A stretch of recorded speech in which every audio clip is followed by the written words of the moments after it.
Primero decir que en el temario de clase hay un error en escritura de nombre científico, por favor corrijan. Vamos a hablar de Sporotrischenki, de Fonseca de Pedrosoy, de Cedosporium apiospermum, tal cual está escrito aquí.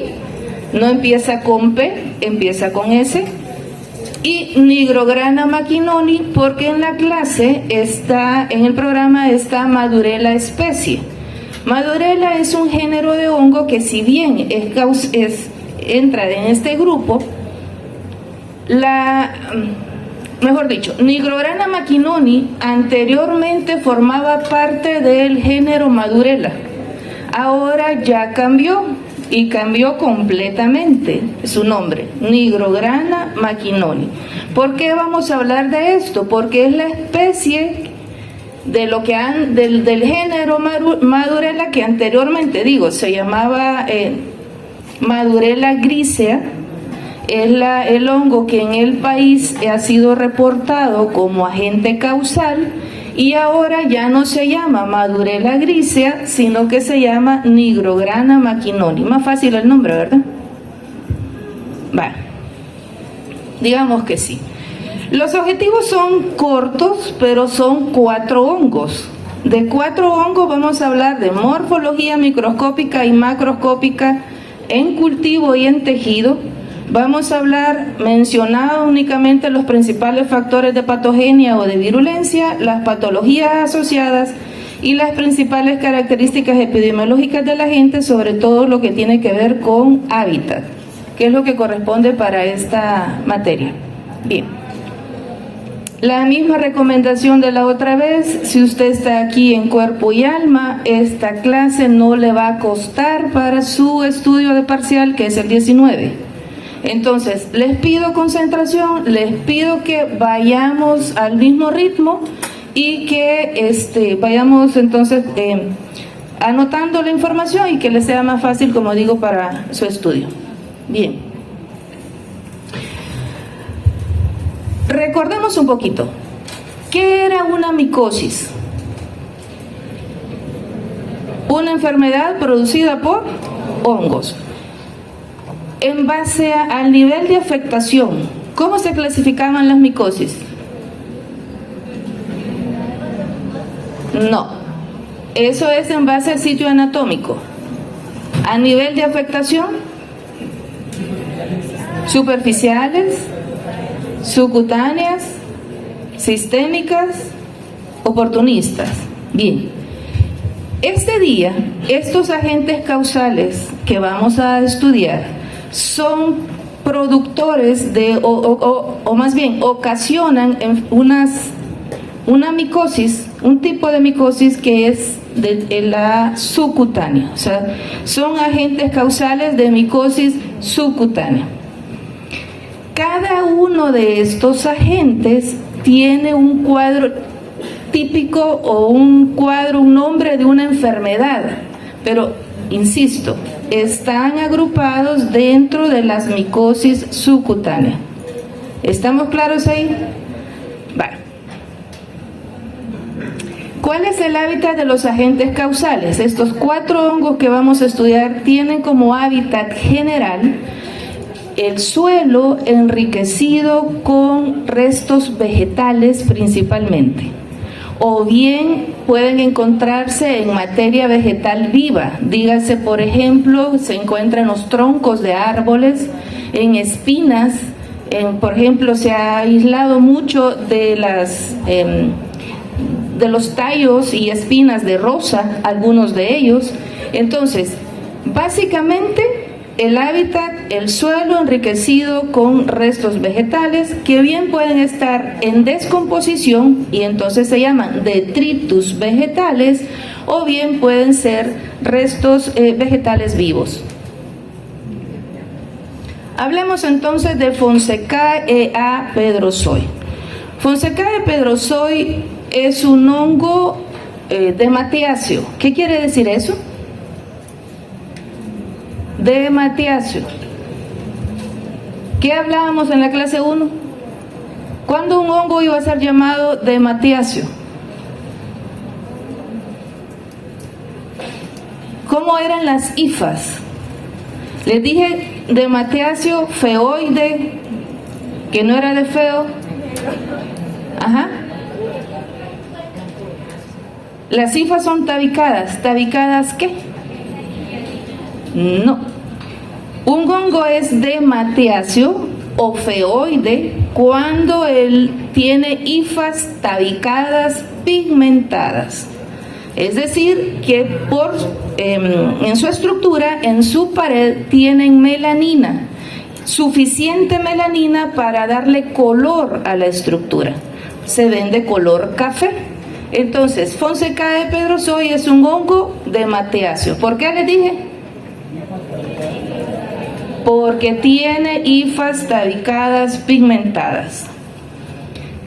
Cuando se encuentra en la naturaleza, es decir, cuando está en su fase saprofítica, lo encontramos donde le dije que era el hábitat, suelo con restos vegetales. Bien, cuando está en ese ambiente, Fonsecae pedrosoy tiene la característica de ser un hongo que tiene como estructura básica morfológica hifa. Es una hifa que es tabicada, pigmentada, pero además tiene esporulaciones que son las que nos sirven a nosotros para identificarlos. Fonsecae pedrosoy se reproduce de manera asexual con la producción de microconidias. ¿Se recuerdan de eso? Bien, esas microconidias tienen diferentes disposiciones. Hay algunas, y aquí en este caso se le llaman esporulaciones. Hay algunas que se observan una estructura que recibe el nombre de conidióforo porque sostiene a las conidias, y las conidias están a ambos lados del conidióforo. Esta esporulación recibe el nombre de acroteca o rinocladiela. La vemos acá. Vemos la hifa que es tabicada, pigmentada, y vemos el conidióforo que se describe como indiferenciado porque no hay un límite en algunas ocasiones entre la hifa y el conidióforo, y vemos las conidias a ambos lados del conidióforo y en el extremo terminal. A ver, ¿qué parece eso? ¿Ok? Trigo. El trigo es una sola pieza. Esto no lo dicen los libros, se lo digo yo para que se acuerden. ¿Ustedes conocen las hojas de conacaste? Es más difícil. ¿Sí conocen las hojas de conacaste? Vale. ¿No les parece que se parece a una ramita de conacaste, de la hojita de conacaste? Los que no conocen conacaste, asócienlo con una palmera, con una palmera. Está a ambos lados. Va. ¿Cómo les dije que se llamaba? La esporulación. Acroteca, apúntela. Acroteca, también rinocladiela, cualquiera de los dos nombres. Bien. Fonsecae pedrosoy también puede producir una esporulación, por supuesto, siempre hifas tabicadas, pigmentadas, pero una esporulación en donde de la estructura del conidióforo, que también es indiferenciado, salen conidias, y de esa conidia sale otra conidia, y otra conidia, y de esas otras conidias como hijitas. ¿Lo vemos acá?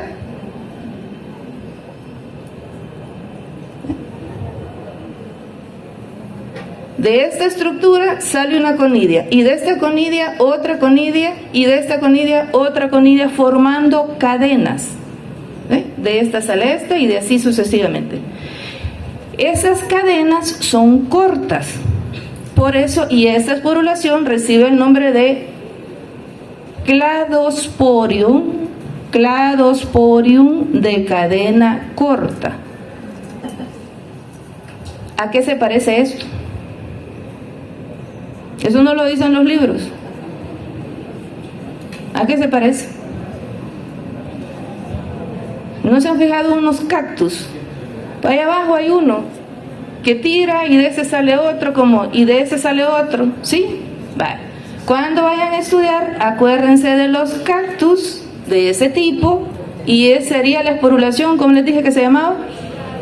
Cladosporium de cadena corta. Debe de especificar cadena corta porque hay otros agentes dentro de este mismo grupo de hongos productores de esa enfermedad de la que vamos a hablar, que es de cadena larga. Pero aquí Fonsecae es Cladosporium de cadena corta. Y por último, Fonsecae produce una esporulación en la que el conidióforo, que es la estructura que sostiene a la conidias, el conidióforo, a ver, ¿qué forma le den al conidióforo? Como un florero. Y las conidias están agrupadas como que fueran flores. Ahí esa esporulación se llama fialófora.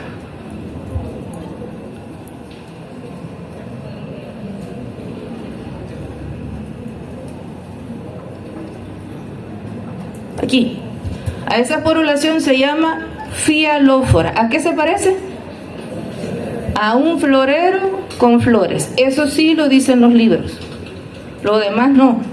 Pero de igual manera nos sirve para aprendernos y socializarnos con esa, familiarizarnos con estas estructuras. ¿Queda claro esto?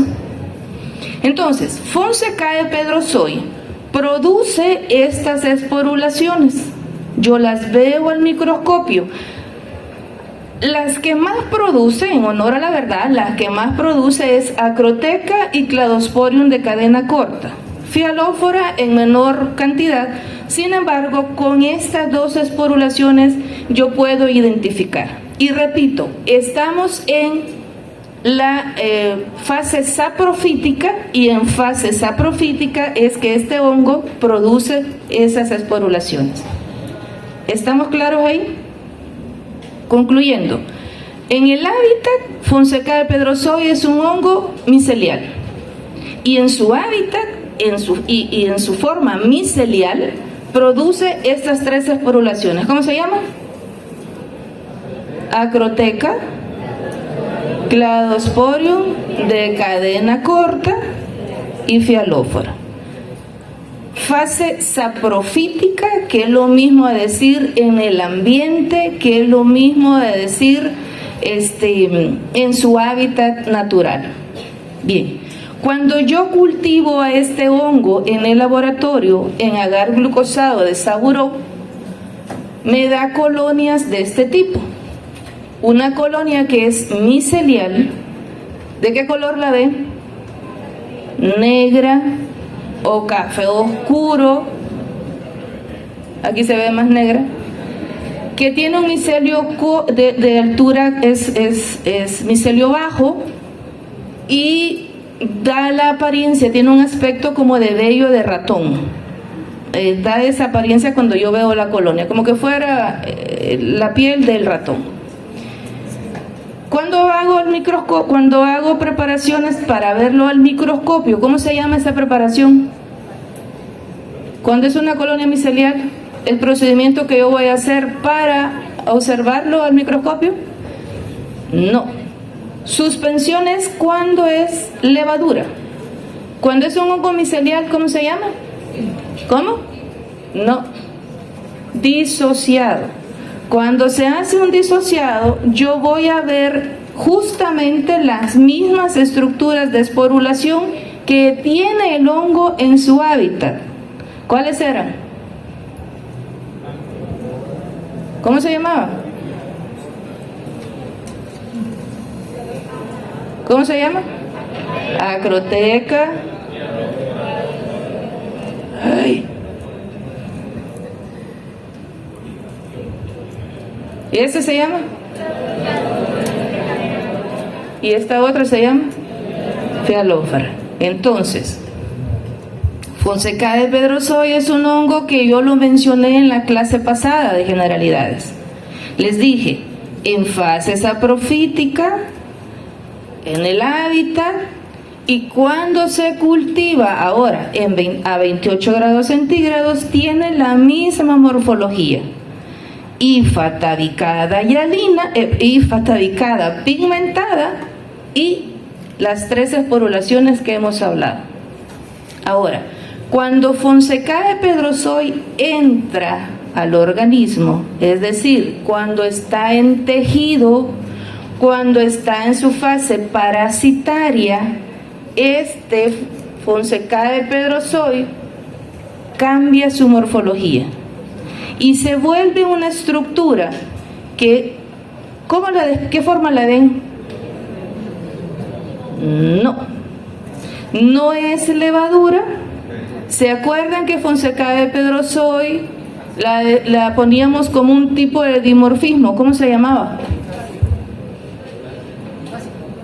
Bifásico. ¿Por qué era bifásico? Porque en su fase parasitaria no producía levaduras, sino que cualquier otra estructura que no era levadura. ¿Cómo les dije que se llamaba? Célula fumagoide. Les dije, no es vicioso, pero viene de fumar. Célula fumagoide. ¿Sí? Para que se acordaran. Bien, estas son las células fumagoides. Una estructura que es esférica, de pared gruesa, que es pigmentada, la voy a ver cafecita, que si no puede o no tener tabiques, que si tiene tabiques, un solo tabique a la mitad, ¿qué parece? ¿Qué parece? Un grano de café. Miren, los micólogos son bien ingeniosos. Parece un grano de café. Si no tiene tabique, este que aquí, ¿qué parece? No, con los centavitos que nosotros tenemos. Una moneda de cobre. No, son bien ingeniosos. Y como digo, los tabiques pueden ser un solo tabique central o puede tener varios tabiques transversales o longitudinales. Tienen la característica, estas células fumagoides, que siempre están en grupo, 2 o más juntas.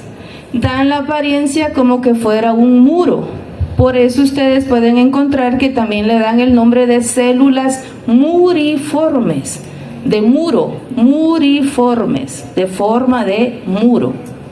Bien, nosotros en la región y en nuestro país estamos más familiarizados con el nombre fumagoide, célula fumagoide, y esa les pediría que se aprendieran para que les sea más fácil. ¿Estamos ahí? Eventualmente, y bajo ciertas circunstancias que no voy a explicar en este momento, porque eso es de cuadro clínico, además de células fumagoides, ¿qué están viendo aquí? Hifas tabicadas, pigmentadas. Se observan en tejido, eventualmente. En su momento, en Transmisibles 2 les van a explicar en qué momento se da. Lo que sí tienen que tener claro ustedes es que Fonsecae pedrozoy es un hongo micelial a temperatura de 28 grados o en su fase parasitaria, y cuando lo cultivo, cuando está en tejido en su fase parasitaria, produce, ¿cómo se llaman estas? Células fumagoides. Fonsecae pedrozoy, cuando se cultiva a 37 grados centígrados, no en medios convencionales, no es capaz de producir estas estructuras en medios convencionales in vitro. Por lo tanto, ¿cómo se va a clasificar este hongo? ¿Dimórfico qué? Bifásico. Exactamente. ¿Alguna duda de esto? ¿No? Vale. El hábitat. El hábitat de Fonsecae pedrozoy en términos generales son regiones que son cálidas y húmedas. Dígase El Salvador. O sea, nosotros tenemos una región tropical que es con calor y con humedad.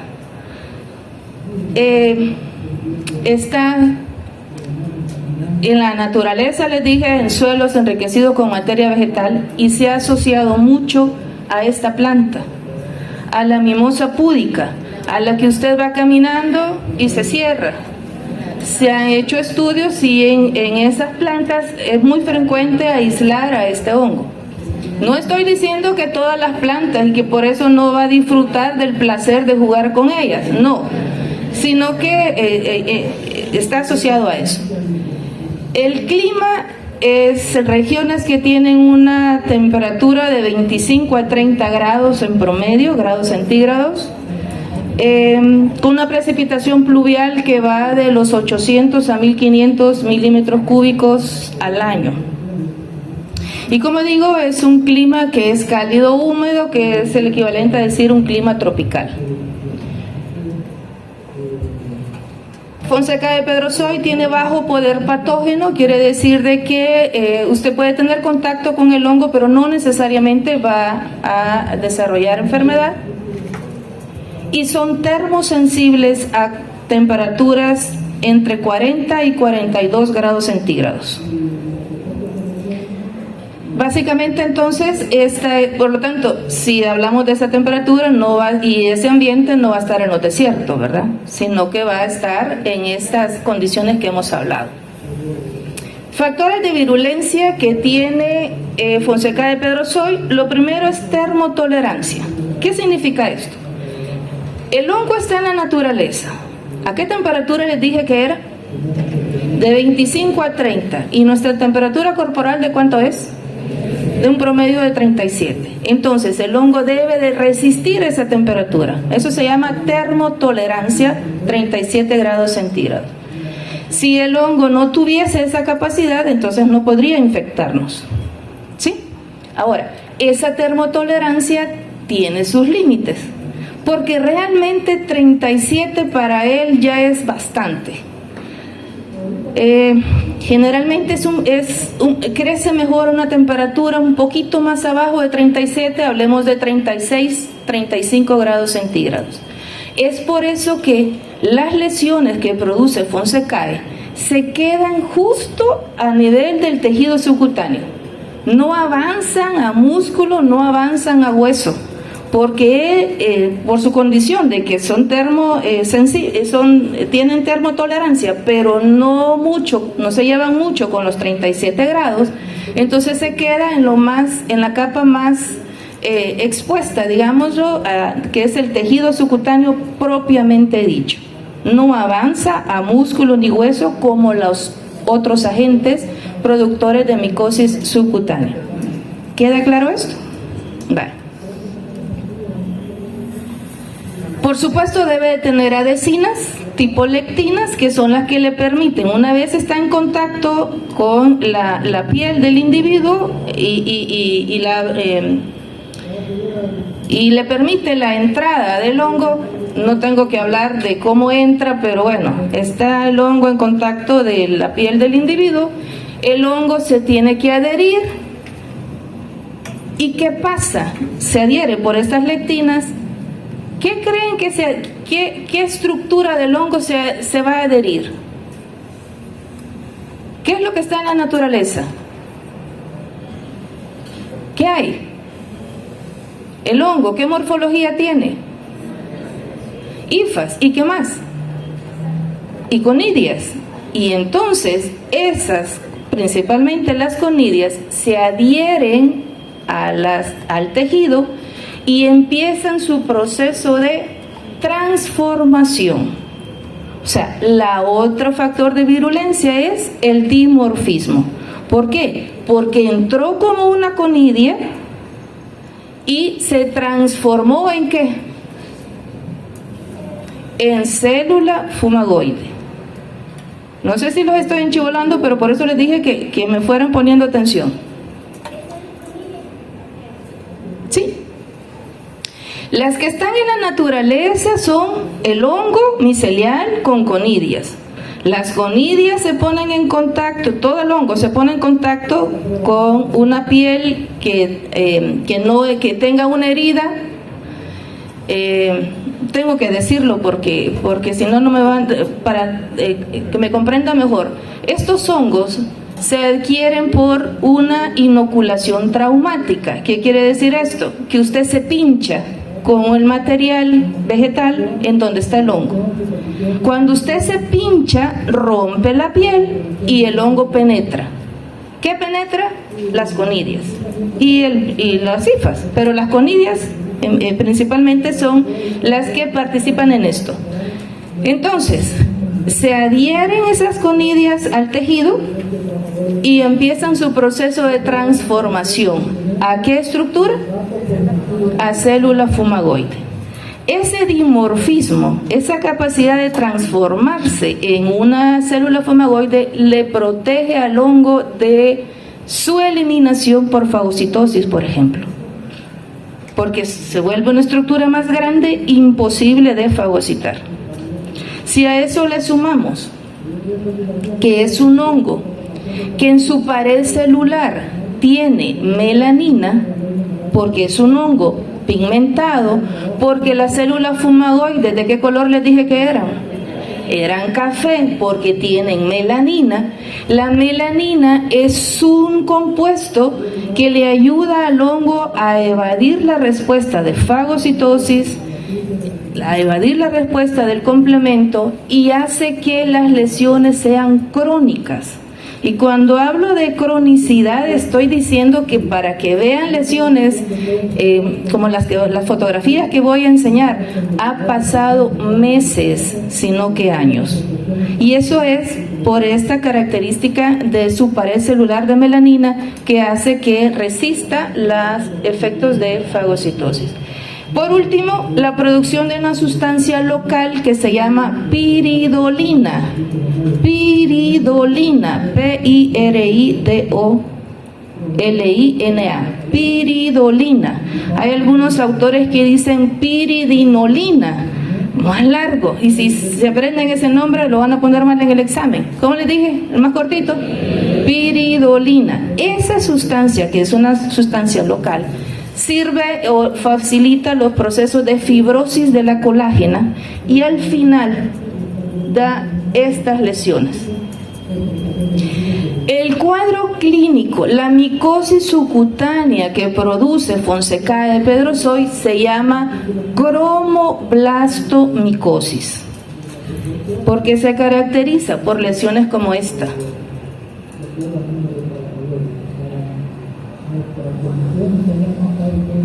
Para que esto pase, jóvenes, como digo, es crónico, esto ha pasado años, meses o años. Cromoblastomicosis es un ejemplo de micosis subcutánea y cromoblastomicosis en el país, el agente causal se llama Fonsecae pedrosoy. ¿Por qué razón estoy haciendo énfasis en el país? Porque hay otros agentes causales productores de esto, pero en nuestro país no tenemos esos hongos como habitantes normales, digamos, o que habitan en nuestro ambiente por cuestiones de las características del hábitat que ya les mencioné. En términos generales, ¿cuál es nuestro clima? Tropical. Entonces no vamos a pretender, y este hongo crece en ambientes con humedad y con calor tropical. ¿Estamos ahí? Vale. Ahora hablemos de Sporotris schenki. Sporotris schenki es un hongo que realmente no es un género y una especie, sino que es un complejo que se llama Sporotris schenki. Dentro de este complejo Sporotris schenki, la mayoría de autores coinciden que hay 5 especies.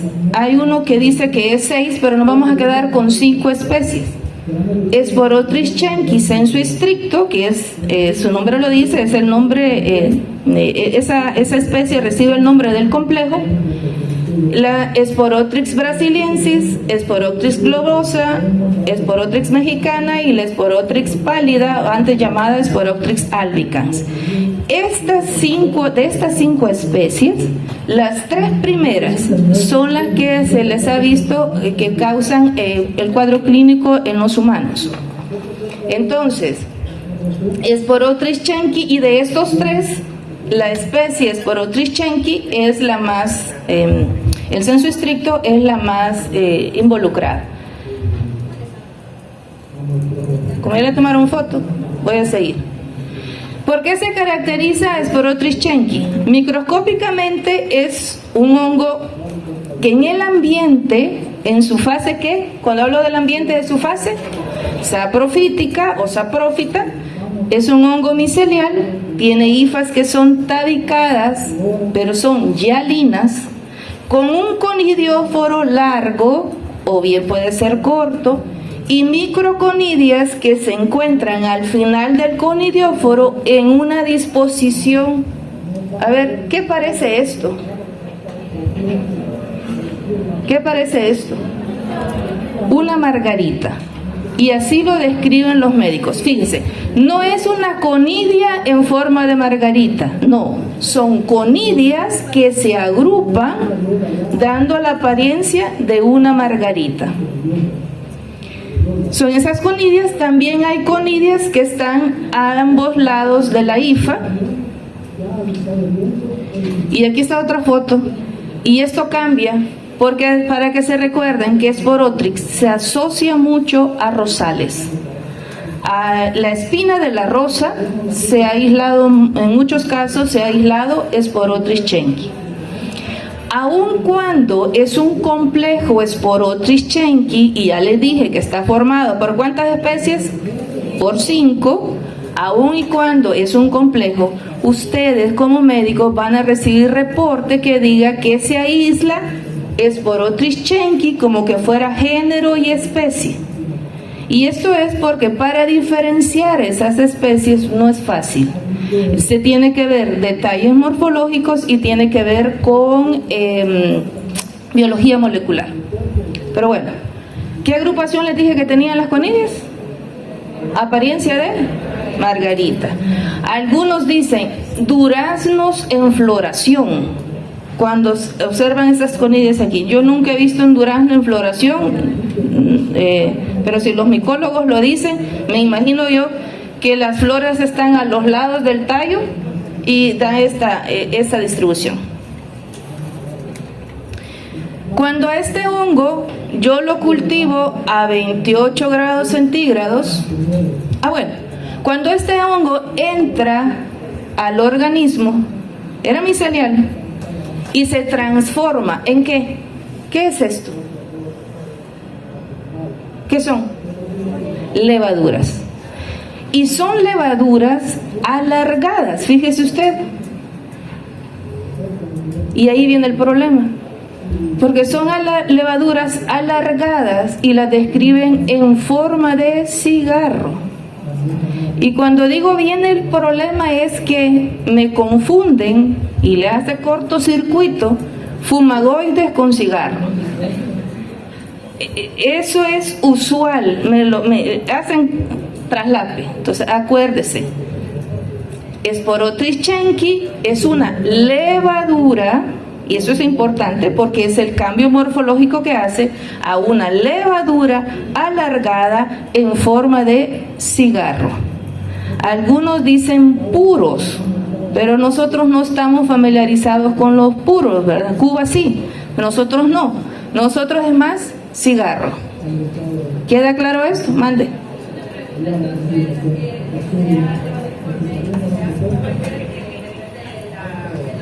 Del hongo. Entonces, estas levaduras, ¿cómo les dije que se llamaba la fase parasitaria? Levadura alargada en forma de cigarro. Sucede que en ocasiones esta levadura se ve al microscopio y está rodeado de anticuerpos, y esa reacción se ve como esta imagen que recibe el nombre de cuerpos asteroides, que es una reacción antígeno-anticuerpo, y que también le dan el nombre de fenómeno de Splendor-Hopley. Esa reacción antígeno-anticuerpo que se observa no es única en Sporotrix, hay en otros momentos que puede ser observado el fenómeno de Splendor-Hopley, pero bueno, lo que sí, que cuando se observa de esta manera, recibe el nombre de cuerpo asteroide. Entonces, Sporotris schenki en tejido va a producir levaduras alargadas en forma de cigarro y va a producir levaduras que se recubren de anticuerpos y que por eso se van a llamar cuerpos asteroides. ¿Estamos ahí? Bueno. Cuando Sporotris schenki yo lo cultivo a 28 grados centígrados, me da una colonia que es micelial, que es un micelio bajo, que tiene un aspecto membranoso y que en medio de esa colonia se observan como espinitas y eso se llaman coremios. Y cuando hago disociado de eso, observo exactamente lo mismo que en su fase saprofítica. ¿Qué era? Hifas dedicadas yalinas y además ¿qué? Y conidias agrupadas dando la apariencia de margarita o bien las conidias a un lado. ¿Estamos claros ahí? Vale. Sporotris schenki cuando lo cultivo a 37 grados centígrados me da una colonia levaduriforme y si yo hago una suspensión de aquí, ¿qué voy a observar? De una colonia levaduriforme, ¿qué voy a ver? ¿Qué voy a observar? Si es levaduriforme, ¿cuál es la unidad básica fundamental? Una levadura. ¿Y qué les dije que era? Alargada en forma de cigarro. Entonces, ¿cómo clasificamos a Sporotris schenki? En base al dimorfismo, ¿cómo lo clasificamos? No es bifásico porque produce levaduras en su fase parasitaria. Dimorfismo clásico o simplemente dimórfico. Entonces hemos hablado de un dimórfico bifásico que se llama Fonseca de Pedrosoy y ahora hemos hablado de un dimórfico Sporotris schenki. ¿Estamos ahí? Se me olvidó decirles que para estas clases tenían que estudiar, aprenderse muy bien la clase 1 para que podamos facilitar esto. Pero bueno, ya lo pasado. El hábitat de Sporotris schenki siempre es suelo con material vegetal, rico en celulosa, y les digo que está muy asociado a las tallos y espinas de rosa. No es que solo ahí esté, no, está en ese ambiente natural de ese suelo con restos vegetales, pero principalmente se ha asociado con esto. El clima es regiones con zonas tropical o subtropical, una temperatura que va de los 20 a 25 grados centígrados y una humedad relativa mayor a 90%. Quiere decir que también estamos hablando de un ambiente con bastante humedad. Nosotros somos un país con esas condiciones y por lo tanto Sporotris schenki está en nuestro ambiente y usted va a ver casos de estos cuando usted esté en su área clínica. Sporotris schenki tiene la peculiaridad de afectar animales. Ustedes si son amantes de los gatos, Sporotris schenki puede causar enfermedades en el humano en los gatos que son realmente impresionantes. Ya las vamos a ver. Factores de virulancia que tiene Sporotris schenki: termotolerancia, ¿a qué temperatura? A 37 grados centígrados, viene del ambiente, y excepto Sporotris globosa, que no tolera mucho a 37 grados centígrados, es Sporotris globosa. Los cuadros clínicos que produce se quedan en la parte más del tejido subcutáneo únicamente. Las otras especies, Sporotris schenki y Sporotris brasiliensis, sí van a causar infecciones profundas en donde hay afección de tejido subcutáneo y además profundiza un poco más incluso linfáticos. Sporotrix se adhiere, entra como qué estructura entra, con qué morfología, como IFA y conidias, esas se adhieren por una glicoproteína que le llaman la glicoproteína 70, así le han dado el nombre, y después empieza su transformación a una levadura. Esto lo hace, esa capacidad que tiene de convertirse en una levadura, participa ahí una enzima que es la fosfolipasa citosólica A2, con mayúscula A. Fosfolipasa citosólica A2 es la enzima a la que se le atribuye el dimorfismo de Sporotrix-Schenck. La pared celular de Sporotrix-Schenck, principalmente de las conidias y de las levaduras, estos hongos tienen beta-glucanos como todos los hongos. Tienen melanina, aun y cuando esa melanina no es lo suficiente como para pigmentar sus hifas, ¿sí? Pero sí tiene melanina en baja concentración, pero también le ayuda para su virulencia. Las conidias de Sporotrix-Schenck tienen melanina y eso ayuda en una porción pequeña y eso ayuda para su virulencia. También tiene un compuesto especial que solo se ha visto en Sporotrix-Schenck, que es el péptido rhamnomanana. Péptido rhamnomanana. Este compuesto es antigénico y es el que no se le ha visto todavía, no se le conoce su papel de virulencia, pero sí se ha visto que como es antigénico puede ser empleado para realizar pruebas intradérmicas. Producción de enzimas, y aquí proteasas, por ejemplo, lipasas, que le ayudan en su proceso de invasión. Hay algunos autores que sugieren que Sporotrix-Schenck produce biopelículas, es decir, que forman microcolonias, que se van agregando como una estructura donde se van acumulando las levaduras. Eso se llama biopelícula y le ayuda esto para resistir los tratamientos con antifúngicos. Ahora, la enfermedad que produce se llama esporotricosis y son lesiones como estas en humano y como estas en los gatos. Entonces, esto se llama esporotricosis y en su materia de transmisibles 2 les van a explicar de qué se trata. Ahora hablemos de Pseudosporium apiospermum y Nigrograna mackinoni. Los dos hongos los vamos a estudiar juntos porque producen un mismo cuadro clínico. Pseudosporium apiospermum y Nigrograna mackinoni, en su fase parasitaria, es un hongo. Cuando está en su fase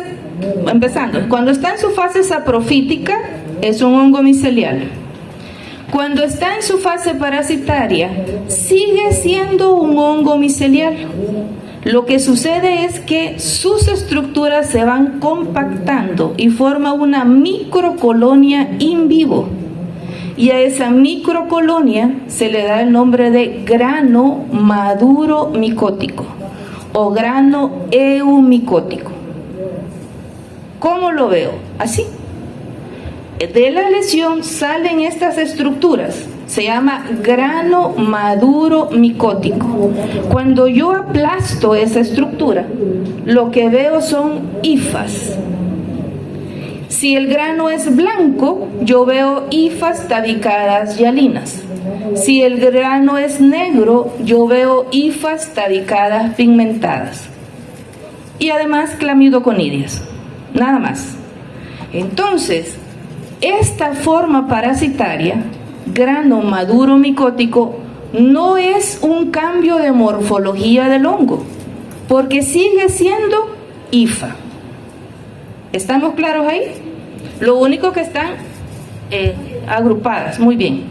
Entonces, Pseudosporium apiospermum, que produce un grano blanco, en su color blanco, en ese blanco, ese grano está formado por hifas tabicadas y alinas, y cuando yo cultivo este hongo, yo lo cultivo a 28 grados centígrados, me da colonias que son miceliales de un color gris y que microscópicamente, un micelio de altura media, y que microscópicamente tiene hifas que son tabicadas y alinas, y tiene una conidia en forma de pera piriforme que es pigmentada, se ve de color amarillito. El que la conidia sea pigmentada no quiere decir que Pseudosporum apiospermum sea un hongo de Matiacio. Vamos a decir que un hongo es de Matiacio cuando sus hifas son pigmentadas. ¿Estamos claros ahí? Va. Mande. Piriformes. Nigrograna mackinoni produce granos. ¿Cómo se llamaba el grano? La forma parasitario, grano maduro micótico o grano eumicótico. ¿Por qué debe de ponerle ese apellido? Porque Nocardia, que es una bacteria y que ya la estudiamos, produce granos actinomicóticos. Entonces usted debe de especificar que este grano se llama grano maduro micótico, y en ese sentido vamos a saber que está formado por estructuras de hongo. ¿Qué son estas? Hifas tabicadas, aquí se ven café, pigmentadas porque el grano es de color negro. Cuando se cultiva a 28 grados centígrados, este hongo da una colonia micelial de color gris oscuro o negro, puede tener un pigmento café, y al verla al microscopio es un hongo de los muy pocos hongos que no se les ha conocido estructura de reproducción. Se dice que solamente produce hifas tabicadas pigmentadas y a lo sumo clamidoconidias como estructura de resistencia. Pero se dice que es un micelio estéril. ¿Por qué? Porque no se le ve estructura de reproducción. Esto es Nigrograna mackinoni. ¿Estamos claros? Vale, ya los tengo mareados. El hábitat es el suelo enriquecido con material vegetal, que puede ser incluso detritus vegetales, con un clima que va a una temperatura de los 20 a 40 grados centígrados, con una precipitación pluvial relativamente pobre, ronda los 500 milímetros, entre 500 y 1000 milímetros cúbicos al año, y se asocia mucho con estas plantas, con estas espinas. ¿Cómo se llaman? ¿Cómo le llaman? ¿No han ido al campo? Iscanal, le dice la gente. Bien, se ha asociado con esa. Factores de virulencia, la termotolerancia, como siempre, porque debe estar en la naturaleza y pasa a 37. Cambios adaptativos que incluyen.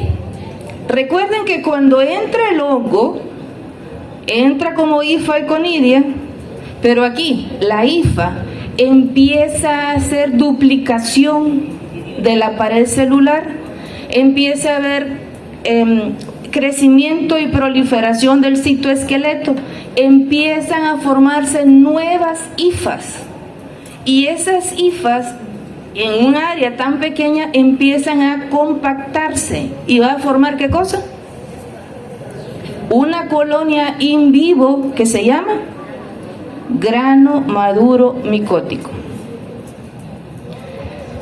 Dentro del proceso de virulencia produce enzimas proteolíticas como la colagenasa, que le ayuda a preparar el ambiente para él empezar a crecer y formar esa microcolonia, y desarrollo de exotoxinas también, que se ha visto que hacen que si bien participan, pero no son importantes en tanto que resisten la parte de respuesta inflamatoria. Estos hongos producen lesiones granulomatosas porque el cuerpo humano, aun cuando monte una respuesta inflamatoria, no es capaz de eliminar a ese hongo, sino que lo que hace es ponerle un cerco, un muro para delimitarlo y ahí tenerlo como confinado. Sin embargo, el hongo sigue y sigue creciendo y da estas lesiones que ustedes van a ver aquí. Ya lo explico. Algunos poseen melanina. ¿Quiénes van a poseer melanina? Principalmente los hongos. De las dos hongos que hemos hablado, ¿cuál produce melanina? Nigrograna maquinoni. La otra especie no. La melanina, recuerden que es un factor de virulencia en tanto que ayuda al hongo a evadir los fagocitosis, y también la melanina le da resistencia a los antifúngicos, si hablamos de tratamiento. Lo que producen estos hongos se llama micetoma maduro micótico. Oma es tumor, mice hongos. Micetoma maduro micótico o bien micetoma eumicótico.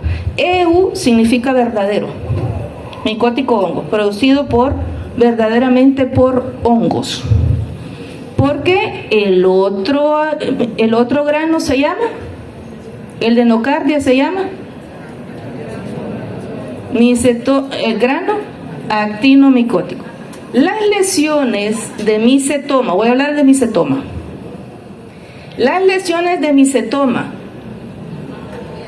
ya sean producidos por nocardia, que ya la estudiamos, o ya sean producidos por hongos, son clínicamente idénticas. Hay algunas diferencias, pero no son puntuales, no son algo de tácito. Entonces se dice que el micetoma es un cuadro que usted, muy médico, especialista puede ser, pero no puede decir a ciencia cierta si es causado por hongos o si es causado por bacterias.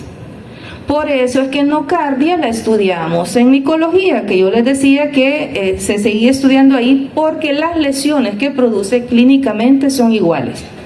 Entonces, para diferenciar esos cuadros clínicos, decimos micetoma actinomicótico, si es producido por actinomicetal, que es nocardia, o maduro micótico o eumicótico, si es producido por hongos. ¿De dónde viene maduro micótico?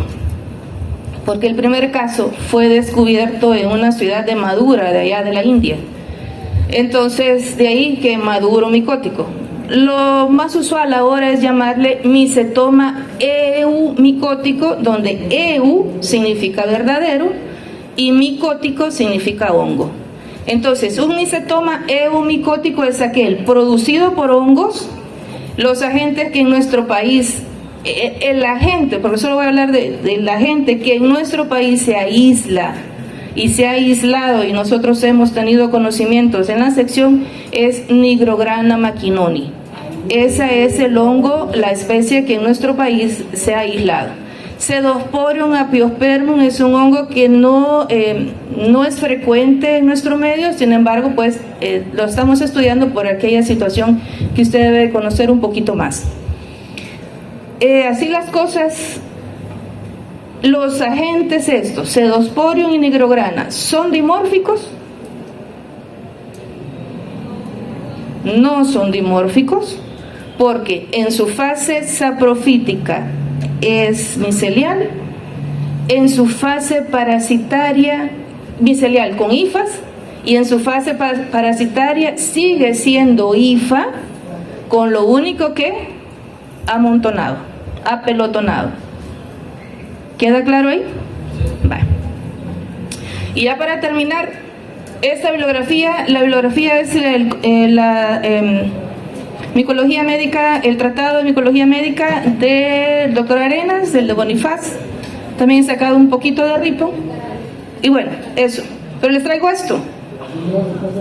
Jóvenes, sientan que tienen una misión y enamórense. Sientan que va a ser médico, enamórese de la idea de que va a ser médico, y eso le va a permitir ¿qué? Dedicar el tiempo necesario y más del 100%, o sea, dar más de lo de ustedes, 100 y más. Si a usted algo le apasiona, a usted no le aburre, a usted lo disfruta. Entonces, en la medida que usted disfrute su carrera porque quiere ser médico, en esa medida se le va, no le voy a decir que se le va a hacer más fácil las cosas, porque pues igual tiene que estudiar, pero ya no le va a sentir un tedio, o sea, va a agarrar el cuaderno y decir, ay, voy a estudiar psicología, ay, ahora toca transmisible. No, ya lo va a disfrutar. Entonces, en esa medida, nos vemos otro día.